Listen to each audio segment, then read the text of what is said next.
Aston Villa 2, Newcastle 0. A really comfortable win for the Aston Villa boys, moving us up to 8th place and getting us back into some form. And overall, I thought it was a really good performance from Villa. I think it was in part to Newcastle's really poor run of form, and I think ultimately Villa capitalised on that. I think although it could have been a few more goals, and I think really Villa was sort of looking a bit leggy, a bit tired to me, and that Newcastle did have a bit of 10 minutes in each half to try and make an impact on the game. I thought overall Villa controlled and really confirmed their grasp over Newcastle, and ultimately really easily marked solidified it out into 3 points. The first goal obviously coming from Ollie Watkins, really nice play there from him and Greenish.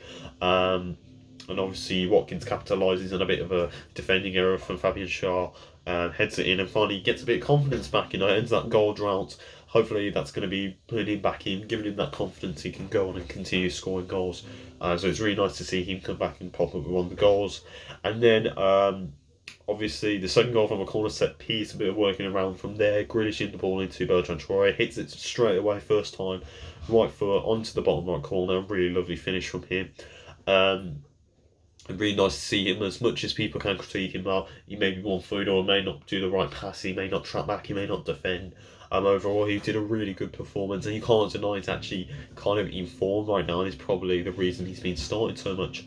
And I thought, as I said, I think we could have scored more. There were definitely so many opportunities within that game.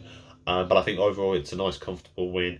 And really, Newcastle, apart from, as I said, 10 minutes, they didn't really challenge us and they didn't really put any pressure on us. I just wish we could have scored more for the likes of Watkins and perhaps the likes of Grealish or even Barkley to get them back into form.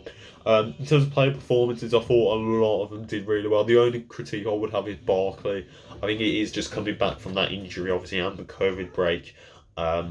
Sort of what we saw from again. I think he's going to have to gradually work his way back into it, but I thought he just looked really not up to the mark today, and perhaps maybe put McGinn back in and take Barkley out rather than having taken the camera out, because I thought the camera actually did really bloody well when he came in. I thought he was really superb. And really should be highlighted for a really good performance tonight. I think for me though, man, the match is going to go to Matt Targett. I thought he was absolutely exceptional. I mean, that game defensively so good. Most touches in the first half as well. Really nice to see him getting involved in the game. That tackle against, I think it was Fernandez or Shaw. Beautiful.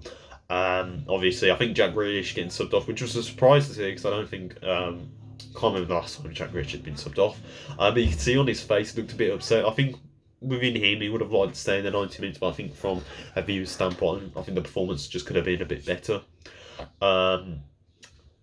But I thought he was alright in the game. As I said, I think he could have just done a bit more. I just didn't really think he had the impact the same as he's had in other games. Wingers wise, I thought Traore played good. I thought Ollie Watkins was really superb, really getting stuck into the game. Really, overall, just his presence within this starting 11 is just really familiar, and you can see it on the pitch. He's just that nice step up from the likes of Wesley and Samatta. I thought Doug Cerise did a really good game as well. Konza and Mings, some really nice play there. I thought Cash was really well. Martinez wasn't really challenged at all at the back. And overall, I just thought it was a really nice performance from Aston Villa. I would like to see Nick Amber, starting again against Burnley. And as I said, I would like to think that McGinn's probably going to walk straight back into the team, and hopefully for me, I'd see Barkley come off for McGinn, giving Barkley a few minutes at the end, maybe 20-25 minutes. And that's another thing, substitutes. I would like to see him a little bit earlier. I have no problem with bringing on Trezeguet and El Ghazi, two players that. El Ghazi was obviously in form at one point before the COVID break and then coming back into it. Nice give him some minutes, but also Trezeguet as well. 10 minutes, which is fine to run him off after his little injury stint. And then obviously giving Jacob Ramsey some time. We could have put on Keenan Davis even. But overall, I've got really nothing to critique there.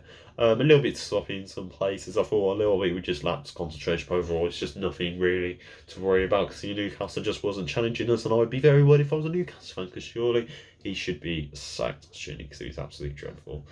But yeah, we move on to Burnley on Wednesday, and then obviously Southampton on Saturday. Going to be a very tough egg games. I hope. The tiredness and the 12 games in 5 games in 12 days doesn't get to us, but I think it will, to be honest. But hopefully we can roll on to Burnley, capitalise on that, and then move on to a few more difficult games with Southampton. I think Tottenham And then hopefully we can capitalise on that, get those 3 points against Burnley, perhaps move ever closer to the top 6, and then see where we are after Southampton. But yeah, a really good result for against Aston Villa versus Newcastle. That's been my instant match reaction. Until next time, I'll see you later, boys. Up the Villa, the pride of Villa.